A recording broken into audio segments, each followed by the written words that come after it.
There's no feeling more intense than starting over.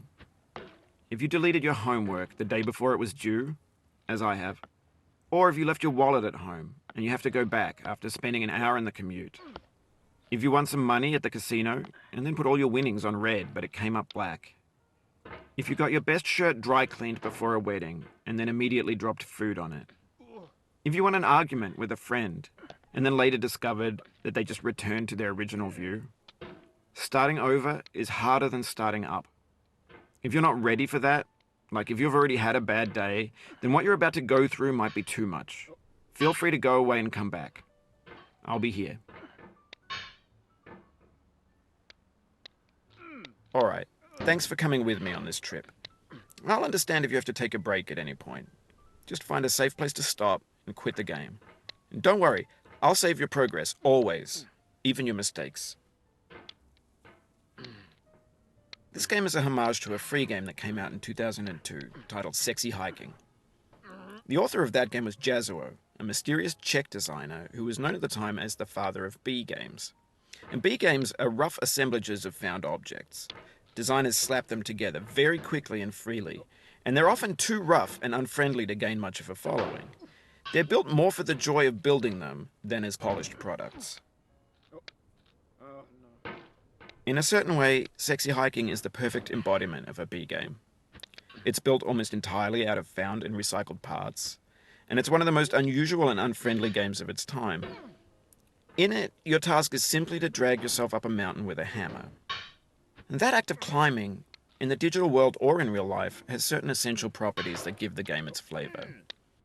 No amount of forward progress is guaranteed. Some cliffs are too sheer or too slippery. And the player is constantly, unremittingly in danger of falling and losing everything. Anyway, when you start Sexy Hiking, you're standing next to this dead tree that blocks the way to the entire rest of the game.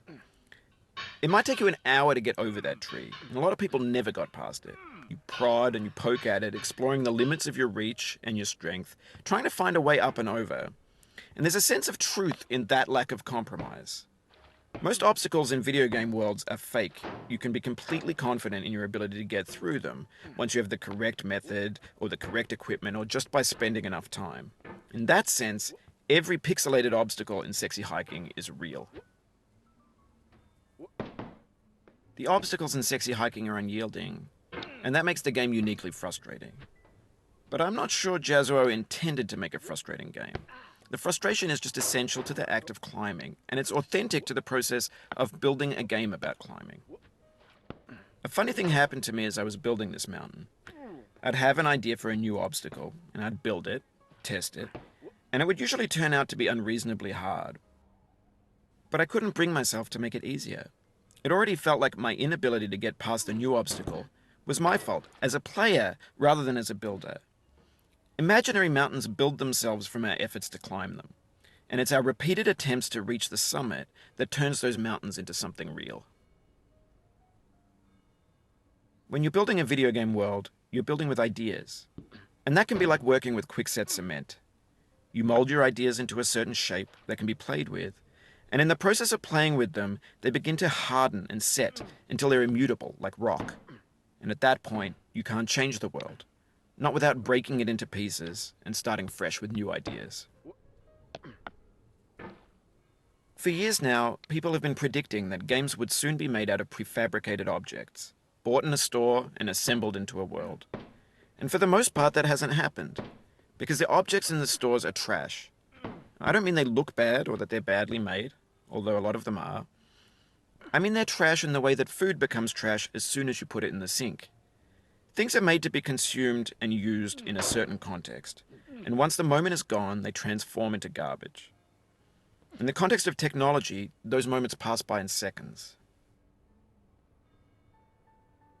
Over time, we've poured more and more refuse into this vast digital landfill that we call the internet.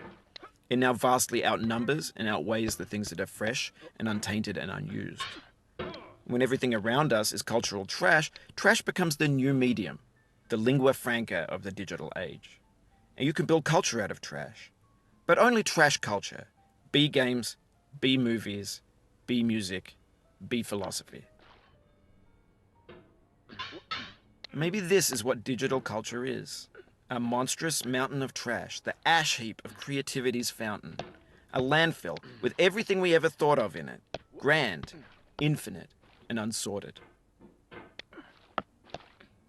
There's 3D models of breakfast, Gen X's fanfic novels, scan magazines, green screen Shia LaBeouf, banned snuff scenes on LiveLeak. Facebook's got lifelike bots with unbranded adverts and candid shots of Kanye and Taylor Swift mashups, car crash epic failed GIFs, Russian dashcam vids, discussions of McRibs, discarded, forgotten, unrecycled, muddled, rotten, untitled. Everything's fresh for about 6 seconds, until some newer thing beckons, and we hit refresh.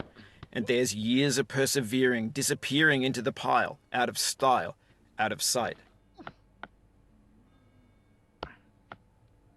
In this context, it's tempting to make friendly content that's gentle, that lets you churn through it but not earn it.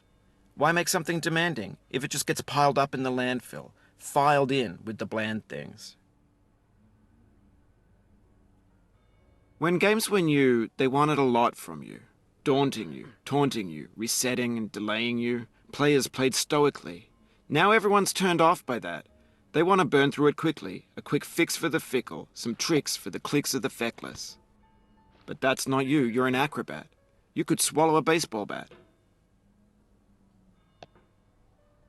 Now I know, most likely you're watching this on YouTube or Twitch, while some dude with 10 million views does it for you. Like a baby bird being fed chewed up food. That's culture too. But on the off chance that you're playing this, what I'm saying is, trash is disposable, but maybe it doesn't have to be approachable. What's the feeling like? Are you stressed? I guess you don't hate it if you got this far.